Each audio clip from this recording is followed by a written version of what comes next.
நல்லா சாப்பிடணும், ஆனால் சாப்பிட்டதுக்கு அப்புறம் சுகர் ஏறக்கூடாது. அதுக்கு ஒரு டெக்னிக் இருக்கு, வாங்க பார்ப்போம்.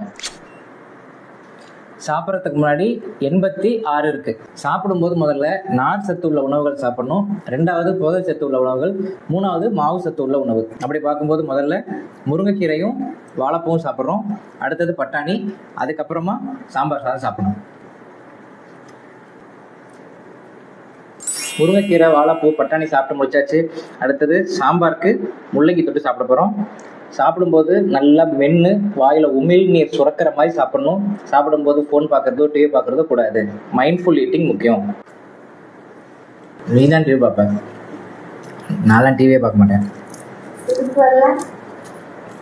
ஃபோனை தான் நிறைய நாள் நான் மேலே வச்சு வந்துக்கப்பா, பக்கத்துலேயே வச்சுக்கிறது இல்லை. முள்ளங்கி சாம்பார் சாதம் சாப்பிட்டாச்சு. அடுத்தது ரசத்துக்கு முருங்கைக்காய் தொட்டு சாப்பிட போகிறோம். அடுத்து தயிர் சாதம், அதுக்கும் அதே முருங்கைக்காய் தான். சாப்பிட்டுட்டு உடனே படுத்துறாம வீட்டுக்குள்ளே ஒரு 10-15 நிமிஷம் நடக்கணும். அதான் பெஸ்ட் ப்ராக்டிஸ். ஃபுல் மீல் சாப்பிட்டுட்டு 1.5 மணி நேரம் கழிச்சு 102 தான் இருக்கு. ஸோ நார் சத்து, புரதச்சத்து, மாவு சத்து இந்த மாதிரி சாப்பிட்டீங்கன்னா சாப்பிட்டதுக்கப்புறம் பெருசாக சுகர் லெவல் ஸ்பைக் ஆகாது. டயபெட்டிஸ் இல்லாத எனக்கு 102 தான் இருக்கு. இப்போ டயபெட்டிஸ் இருக்கிற நீங்கள் இந்த மாதிரி ஃபாலோ பண்ணீங்கன்னா ஒன்றும் பெருசாக சுகர் ஏறாது.